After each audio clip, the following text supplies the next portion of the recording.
Hi, I'm Alex, and for my project, I decided to do hexaflexagons as the concentration. So, a history about hexaflexagons. In 1939, Arthur H. Stone had been playing with his notebook trims. He was studying mathematics at Princeton University and was originally from England. In preparing for his studies, he had to trim American paper to fit his British binder. And once trimmed, he started playing with the scraps that he had created. After folding it multiple times, he realized that the pattern could make a hexagon. However, the hexagon had more properties than he had anticipated. He created a hexagon and began flexing it, which gave it the simple name of a hexaflexagon. The Flexagon Committee.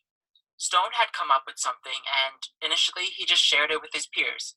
Amongst these peers are Brian Tuckerman, Richard P. Feynman, and John W. Tukey. Together, they formed the Flexagon Committee to investigate the properties of hexaflexagons and started adding experiments branching off the discoveries Stone had made. This committee lasted until the beginning of the 1940s. However, the group disbanded and did not publish their theory. The idea of a flexagon wouldn't be touched for nearly a decade later. So why do we still know flexagons today? There are three impactful things that led to flexagons being used today. Professor Lewis B. Tuckerman, father of Brian Tuckerman, one of the original members of the Flexagon Committee, had demonstrated the flexagon theory to the winners of the Westinghouse Science Talent Search in Washington, D.C. C.O. Oakley and R.J. Windsor published an article in the American Mathematical Monthly, and around the same time, R.F. Wheeler contributed an article about the structures in the Mathematical Gazette. Lastly, Michael Gardner, probably the most important, told the story of the flexagons in a couple of articles published in the Scientific American in the mid-1950s. So a little bit about Martin Gardner. Martin Gardner was the last member to be inducted into the Flexagon Committee for bringing Stone's work back into the world as often as he could. Hexaflexagons and Other Mathematical Diversions is a book that he wrote about mathematical puzzles and games, and it was the first one in the Scientific American. This publication shows the first chapter, the history of the hexaflexagon, as well as new interpretations of the theory created by Stone and the Flexagon Committee, which earns him the rank of being in the Flexagon Committee. So Martin Gardner becomes a new member of the committee after his publication and again movement on the flexagon after a long period with no further advancement. So concepts and properties of the flexagon. What is a flexagon? Hexaflexagons are a paper six-sided polygon with multiple properties. These structures start off as 9 equilateral triangles, and once folded consistently, clockwise or counterclockwise at the third hinge, we form a flexagon. These flat models reveal more to their two standard sides through folding and flexing the hexagon created, revealing more bases, which makes this idea complex. There are many types of flexagons. There's triangular, square, kite, rhombus, and trapezoidal. However, there are different variations of triangular flexagons. The most important would be the hexaflexagon, but there's the tetra, penta, hepta, octa, anea, deca, and dodecaflexagon, all ranging from 3 to 12 different sides. What's really cool about those other shapes is that you can make flexagons out of different shapes, like the trapezoid or the kite, and all those flexagons would have 6 sides except for the square, would be 4 for the tetraflexagon. So here's some lingo about a flexagon. Each equilateral triangle is a pat. A thumb hole is referred to the space in between multiple pats in which you could pass a finger through. The amount of pats on a fold is referred to as a leaf, and a hexaflexagon can have as many as a 5-leaf pattern. So that means 5 different colors represent on one pat structure. And a unit is a pair of 1-leaf and a 2-leaf or its equivalent. So a 2-pat and a 5-pat in a hexaflexagon. To understand how a flexagon works, we should know what the Moebius strip is. In simple terms, the Moebius strip is a twisted cylinder that contains non-oriental properties in which the twist is independent of the strip of paper. So non-oriental and oriental are two different things. A cylinder is oriental because the flow of the structure is in one direction. As you keep going around the cylinder, it goes in one direction where both arrows at the top and the bottom point in the same direction. However, the Moebius strip is non-oriental because the flow of the structure is in multiple directions. As you can see below, the arrows of the Moebius strip, the top and the bottom, point in different directions. Tuckerman's traverse and Feynman diagram.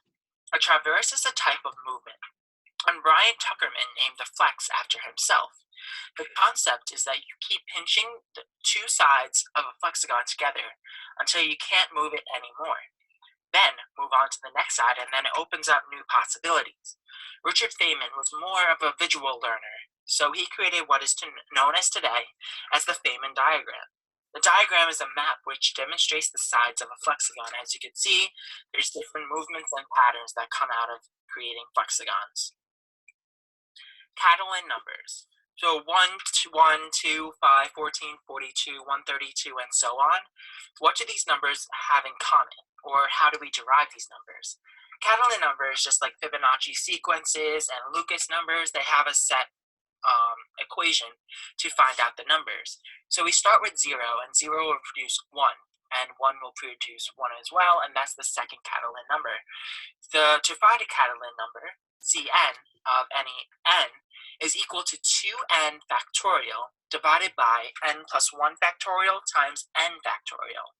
So, how does this relate to hexaflexagons? Since there are 6 sides or planes being represented in a hexaflexagon, we take the 6th Catalan number, or C5, which is 42, meaning that there are 42 amounts of flexes in this structure. And as you can see to the right of the text in the diagram, you can see how I computed C5 to get 42. Catalan numbers continue. Let's visualize it with a simpler example now. This flexagon is made up of 3 colors, yellow, green, and pink. There are 3 planes or 3 colors, so let's take the 3rd Catalan number. C3 is equal to 2. So this means that there's a total of 2 flexes that the structure can make. If we want, we could start from yellow to pink, or yellow to green, or yellow to green, and then green to pink. We're not going to count yellow to pink because we already have that in our first structure, because the opposite side of the yellow is going to be our pink.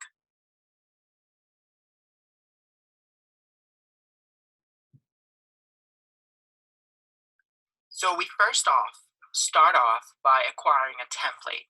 You could do this free-handed, but it's so much easier to use a template offline. You could use the one that I offered in the worksheet and cut off the template precisely, or else it might not work. So now we want to color in the triangles accordingly. On one side, we want a pattern of 1, 2, 3, 1, 2, 3. On the other side, we want a pattern of 4, 4, 5, 5, 6, 6, and so on. So make sure that the white tips remain white on opposite ends of the template, as you can see from the following diagram. Next, we want to fold each triangle so it's compressed into one triangle. In that first picture, we just fold it at each crease and make it into one big triangle. Once folded, open it back up and start spiraling the triangles until you have a trapezoidal shape like the one below. Now, let's start formatting the hexagon aspect of the hexaflexagon. Start by folding counterclockwise at every 3rd hinge. This will reveal all of one color on one side. Lastly, we match up the white strips and tape them together. You should now have a hexagon with 2 colors, one color on one side and one color on the other. Now it's time to flex. See if you can reveal all the colors. Start by pinching 2 sides together, then pinch the rest and flex. If the flex doesn't perform, go back to the Tuckerman traverse and move on to the next side. Move in a direction of 60 degrees to the next side and then try to find all colors. And these are my references, and that's my presentation on hexaflexagons.